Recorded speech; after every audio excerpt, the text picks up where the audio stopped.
আজকে আমি তোমাদেরকে দেখাবো আমার ছাদ বাগানে একটি গোল্ডেন ভার্সনের একটি ভ্যারাইটি যেটার নাম হলো গোল্ডেন মুভ। তোমরা যারা আমার ভিউয়ার্স তারা এর আগে ভিডিওটি দেখেছো, আমি নার্সারি থেকে এই গাছটি নিয়ে এসে আমি গাছটিকে টবে বসিয়েছি এবং কি ধরনের মাটি তৈরি করে আমি গাছটিকে বসিয়েছি এবং গাছটি গ্রোথ নেওয়ার জন্য কি ধরনের মাটি আমি তৈরি করেছি। তো সেই ভিডিও তোমরা যারা যারা দেখোনি তারা আমার চ্যানেলে ভিজিট করে দেখে নিতে পারো এবং যারা যারা দেখেছো তো তারা জানোই গাছটিকে আমি এখন পিঞ্চিং করছি। আজ থেকে প্রায় 1.5 সপ্তাহ আগে গাছটিকে আমি টবের মাটিতে বসিয়েছিলাম এবং গাছটি এখন গ্রোথ নিয়েছে। তো গ্রোথ নেওয়ার সাথে সাথে বড় ডালগুলো বেড়েই চলেছে এবং ছোট ডালগুলো হালকা বাড়ছে।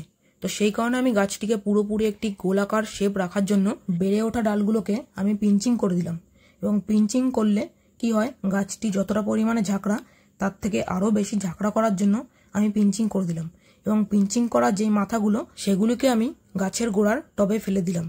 দেওয়ার পরে গাছে যে সমস্ত পাতা রয়েছে এবং শুকিয়ে গেছে পাতা বা বৃষ্টিতে আমি কিছুদিন ভিজানোর কারণে গাছের 2-1টা পাতা একটু ফাঙ্গাস টাইপের লেগেছে, সেই পাতাগুলোকে আমি কেটে নিলাম। এটা ফাঙ্গাস লেগেছে না কোনো পোকা এসে বসে খেয়েছে বা ফড়িং জাতীয় কোনো পোকা এসে খেয়েছে সেটা আমি বুঝতে পারছি না। তো সেই পাতাগুলো আমি এখন কেটে ফেলে দিচ্ছি। তো তোমরাও তোমাদের গাছগুলোকে তোমরা এই সময় পিঞ্চিং করে দেবে। এই সময় পিঞ্চিং করলে যেহেতু সামনে শীত আসতে চলেছে এবং সিজন আসতে চলেছে, সেই সময় তোমরা তোমাদের গাছ ভরে ফুল পাবে এবং গাছটিকে একটি বড় একটি গোলাকার শেপ করতে পারবে এবং খুবই একটি ঝাঁকড়া শেপ দিতে পারবে। তোমরা দেখলে আমার গাছটিতে পিঞ্চিং করা পুরোপুরি কমপ্লিট, বেশি ডাল নেই, অল্প কটাই ছিল। ভিডিওটি ভালো লাগলে লাইক করে দেবে, চ্যানেলে নতুন হয়ে থাকলে সাবস্ক্রাইব করতে ভুলবে না। দেখা হচ্ছে